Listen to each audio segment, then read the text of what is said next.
Voyez qu'il est bon, qu'il est doux, mes frères, d'habiter tous ensemble, nous dit le psaume 132. Ah, quelle joie, oui, quel bonheur, mes frères, de pouvoir célébrer une fois encore le mystère de Noël. Au milieu des guirlandes qui jonchent nos rues, des sapins qui ornent nos places et nos carrefours, nous devons, il me semble, nous laisser emporter par l'événement le plus essentiel, le plus vital de toute l'histoire de l'humanité, à savoir la naissance humaine de Dieu.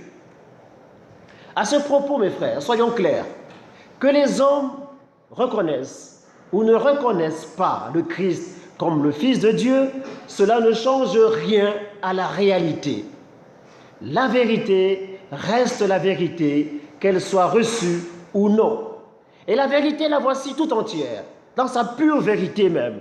Un jour de l'histoire humaine, il y a environ 2000 ans de cela, dans un petit village perdu d'Israël, le Fils de Dieu s'est fait homme. Et c'est là que nos routes se séparent avec les croyants, qui nous prennent pour des blasphémateurs. Alors les athées et les agnostiques nous prennent pour des fous. Mais peu nous importe. La scène est inoubliable. Et nous allons maintenant la revivre pour notre plus grande joie et pour notre plus grand bien. Car nous le savons, les circonstances de la venue de Dieu sur terre sont pleines d'enseignements. Ah oui, mes frères, cela crève les yeux, du moins les miens. Toute la vie du Christ, de la crèche à la croix, n'est qu'une grande leçon d'amour dispensée aux hommes. Et nous avons grandement besoin d'être éclairés sur ce qu'est vraiment l'amour. D'autant plus que l'amour, c'est ce qui va illuminer nos vies et fera qu'elles s'accompliront parfaitement. Qui aime est sauvé. Oui, entendez-moi bien, qui aime est sauvé. Sauvé de qui? Sauvé de lui-même. Qui aime est sauvé des malheurs que sont la solitude et le désespoir. Par conséquent, qui aime est heureux. Qui aime parvient à assumer toutes les difficultés et tous les déboires de la vie. Seulement, voilà. Aussi curieux que cela puisse paraître, bien que l'amour semble naturel, en vérité, il s'apprend. Et c'est justement ce que Dieu a fait. En envoyant son Fils sur la terre, Dieu, il me semble, veut nous apprendre à aimer. Et pour la petite histoire, rédisons-le tout de suite, n'entreront dans la vie éternelle que ceux qui auront essayé d'aimer. Alors, voulez-vous le bonheur? Eh bien, c'est simple, c'est très simple, il est facile à obtenir. Il suffit de suivre l'inventeur du bonheur. Il suffit d'aimer à la manière du Christ. Et cette manière nous est magnifiquement révélée dans les événements qui entourent sa naissance. Même si le poète Aragon a dit un jour, le temps d'apprendre à vivre, il est déjà trop tard. Il n'avait pas tout à fait tort. Mais laissez-moi tout de même vous dire, s'il en est besoin, vous rassurer qu'il n'est jamais tard, trop tard pour apprendre à aimer et pour apprendre à se jeter dans l'amour. J'espère que parmi vous, les plus âgés, ceux de mon âge, on finit par comprendre que le temps qui n'est pas consacré à l'amour, c'est-à-dire à aimer, c'est du temps perdu et gâché. J'espère que vous le percevez et que vous allez essayer de vous rattraper. Si par malheur, vous perdiez déjà votre temps à vous occuper d'autres réalités moins nobles parce qu'éphémères, telles l'ambition, la gloire, la recherche de l'argent, les plaisirs immédiats. Oh mes frères, que tout cela n'est rien à côté de l'amour ressenti et partagé. Mère Teresa disait, l'amour qui n'est plus partagé, ce n'est plus de l'amour. Il faut qu'au moins une fois dans l'année, et c'est cette nuit, que le ciel s'en trouve et que l'homme redevienne un homme avec un cœur qui bat pour autre chose que son portefeuille et son ego. Mais revenons à l'Évangile et suivons Marie et Joseph qui vont de Nazareth à Bethléem et ne perdons rien de ce qui nous enseigne en ce soir. Et si vous êtes prêts, allons-y. Comme vous le savez, nous sommes au temps de l'empereur Auguste. Celui-ci vient de décréter un recensement général. Et c'est l'occasion pour tout juif de renouer avec ses racines, se rappelant par la même occasion son lieu de naissance et la lignée à laquelle il appartient. En ce qui concerne Joseph, comme le précise l'Évangile, il est de la maison et de la famille de David, c'est-à-dire qu'il est à la fois du clan de David, mais aussi de sa parenté proche. Il est sans doute un arrière-petit-fils du roi David. Et il est accompagné de sa chère et tendre épouse, qui elle aussi, selon la tradition, est une descendance du roi David. À ce stade de notre méditation, permettez-moi de vous rappeler ceci, quelle que soit notre origine, modeste ou royale, il est important pour parvenir à aimer sereinement et Dieu et les autres et un être en particulier, d'estimer ceux qui nous ont donné la vie, d'estimer le milieu duquel je suis sorti et ce quelles qu'en soient les grâces et les limites de ce milieu. Si vous rejetez votre propre histoire, si vous rejetez l'humus, si vous rejetez l'héritage que vous lui devez à cet humus, alors vous nagerez immanquablement dans la désharmonie intérieure et ne parviendrez pas à vous aimer suffisamment, vous rendant ainsi incapable d'aimer les autres convenablement. Alors demandons à Dieu la grâce de considérer avec plus de bienveillance le terreau d'où nous sortons. Mais avançons avec Joseph et Marie, qui à l'instant viennent de quitter Nazareth pour Bethléem, qui se trouve environ à 145 km. Le voyage fut, nul doute, éprouvant. Et tout porte à penser qu'ils l'ont fait à pied. C'est l'iconographie des enluminures du Moyen-Âge qui ne sait plus à rajouter un petit âne. Mais de petit âne dans l'Évangile, il n'y en a pas. Ils auraient donc marché à pied.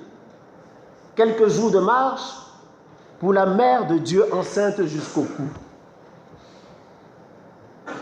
Et pourtant, je l'imagine, notre chère et tendre Marie, le visage dilaté par un grand sourire, laissant passer tout son courage et bien sûr tout son amour pour Joseph qu'elle ne veut pas inquiéter. Et là, mes frères, nous comprenons que l'amour a besoin de vaillance. L'amour ne s'écoute pas. Marie n'a pas pensé à elle. Et du coup, elle a tenu le coup. Car je vous le rappelle, plus on s'écoute, plus on s'affaiblit. Il est impossible d'aimer si l'on s'auto-analyse, si l'on s'auto-paralyse, en s'écoutant de trop. La solution est toujours à trouver du côté de la confiance et de la foi. Voilà pour Marie. Quant à Joseph, je l'imagine portant les linges et la nourriture pour la route, le tout enfermé dans un gros baluchon qu'il porte sur ses épaules. Mais il lui reste une main, que dis-je, un bras, serré contre lui, bras sur lequel Marie peut venir s'accrocher de tout son poids, nous montrant ainsi qu'il n'y a pas d'amour sans soutien, qu'il n'y a pas d'amour sans un mari courageux, pas d'amour sans un homme qui pense d'abord à sa femme et à ses enfants, avant de penser à lui, à son temps libre, à ses hobbies, à ses passions, à sa petite organisation de vie, qui le rend, hélas, osons le dire, adolescent et ridicule pour son âge. Mais continuons. Le voyage se poursuit jusqu'à cette fameuse hôtellerie devenue célèbre parce qu'elle est comble et qu'elle ne peut plus accueillir le jeune couple. Aussi, grâce à cette hôtellerie qui ne leur ouvre pas ses portes, nous découvrons que l'amour a besoin de pudeur. Là, il faut le dire et le reconnaître. Mes frères, en ce domaine, notre temps n'est pas le plus fort. On se montre, on s'exhibe, on se raconte, on étale sa vie intime et finalement, sans s'en rendre vraiment compte, on profane un lien sacré qui devait rester secret.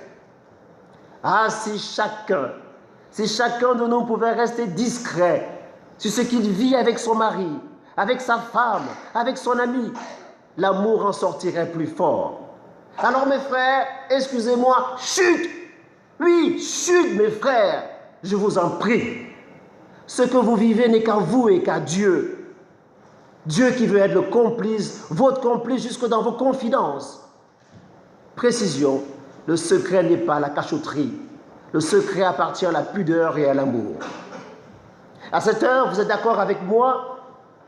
Il faut absolument trouver une solution pour Marie, qui est sur le point d'enfanter. Et la solution, c'est Joseph qui va la trouver. En découvrant, j'aime imaginer tout d'un coup une grotte, ou plus précisément une étable. Allez, le temps de dire à Marie, attends-moi ici quelques instants.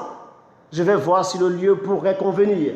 Et Marie acquiesce d'un simple signe de tête, les mains serrées contre son ventre, ressentant la hâte du petit Jésus de venir à notre rencontre.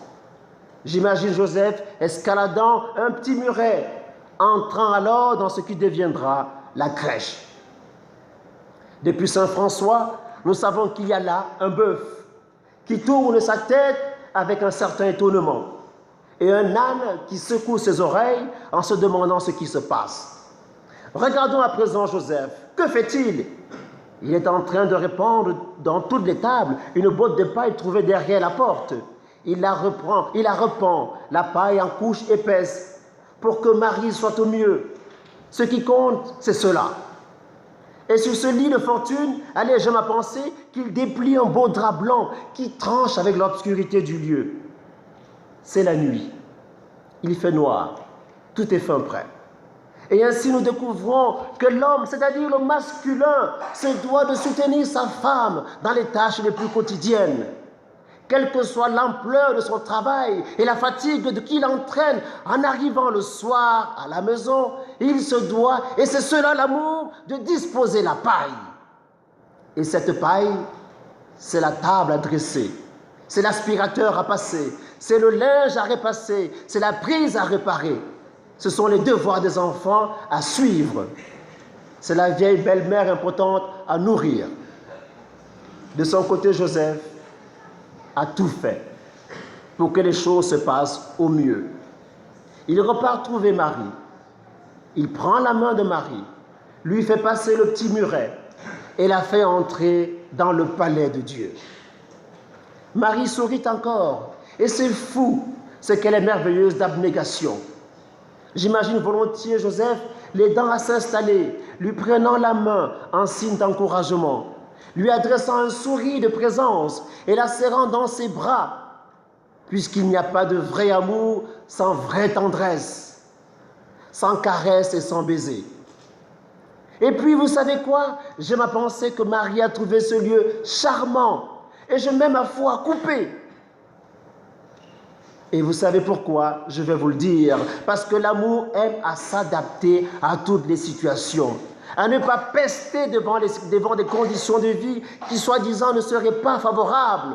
Et en cela, bien évidemment, mes frères, l'amour, en principe, aime à se contenter. Mais ne parlons plus. Cette fois-ci, l'heure est venue. Minuit sonne à la pendule du ciel. Les anges sont au rendez-vous. Les étoiles brillent dans le ciel, tandis que la plus belle des étoiles, Marie, fait sortir d'elle le soleil des soleils. Il est là, sur la terre, le Dieu de l'univers. Il a fallu le recensement. Il a fallu que Joseph soit bousculé, que Joseph et Marie soient bousculés dans leur vie, qu'ils se heurtent aux portes fermées de l'auberge, pour que l'étable de Bethléem devienne le palais de Dieu. Si Jésus était né tranquillement à Nazareth, bien au chaud sur la couche de Marie, au mieux dans le palais du grand prêtre, je crois que Noël n'aurait pas eu autant de pouvoir, de fascination pour les hommes. Et plus encore, le Christ n'aurait même pas pu montrer dès la première heure, et cela eût été grandement dommage, jusqu'où Dieu est capable de manifester son amour fou pour les hommes. Car il fallait que le Christ, en poussant son premier cri, puisse dire aux hommes qu'il est venu pour sauver, en épousant leurs conditions, les oubliés de cette vie. Et Chateaubriand l'a magnifiquement exprimé. Et voici ces mots. Jésus n'est point né dans la pourpre mais dans l'humble asile de l'indigence. Il n'a point été annoncé aux grands et aux superbes, mais les anges l'ont révélé aux petits et aux simples. Et par ce premier acte, continue Chateaubriand, par ce premier acte de sa vie, il s'est déclaré de préférence le Dieu des misérables.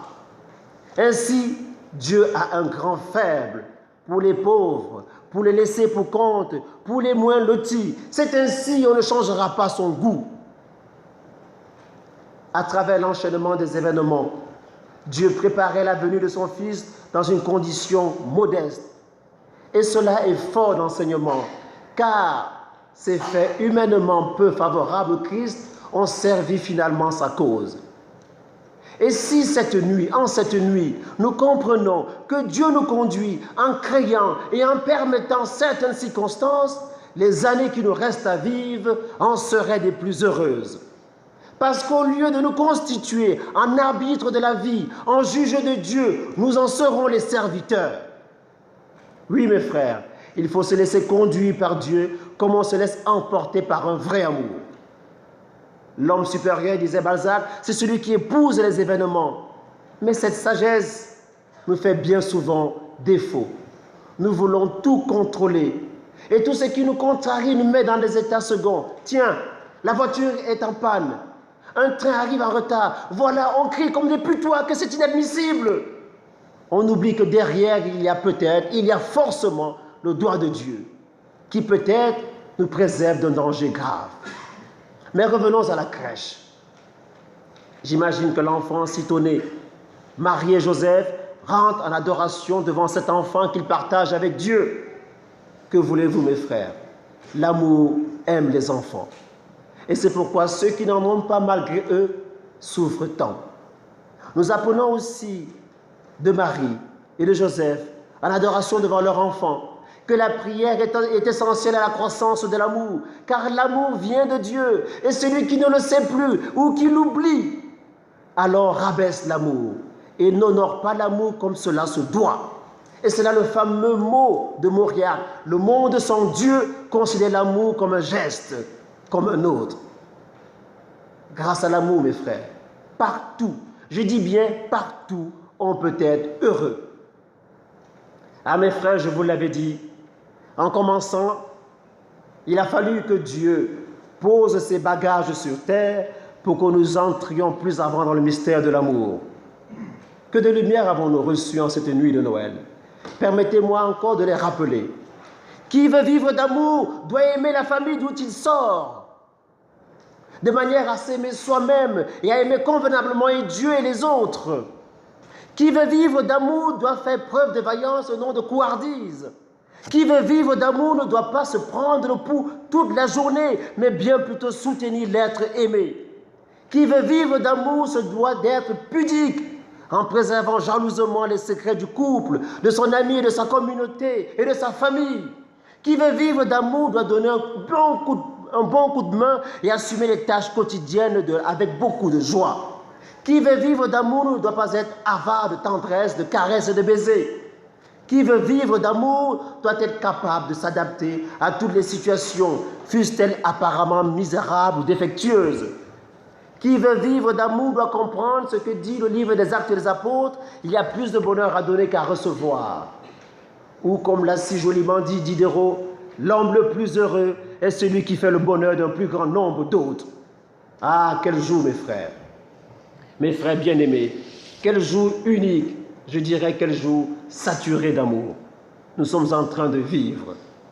Allez, mes frères, c'est le moment, avançons, prenons l'enfant que Marie nous tend, prenons le petit Jésus et avec lui, apprenons à aimer. Amen.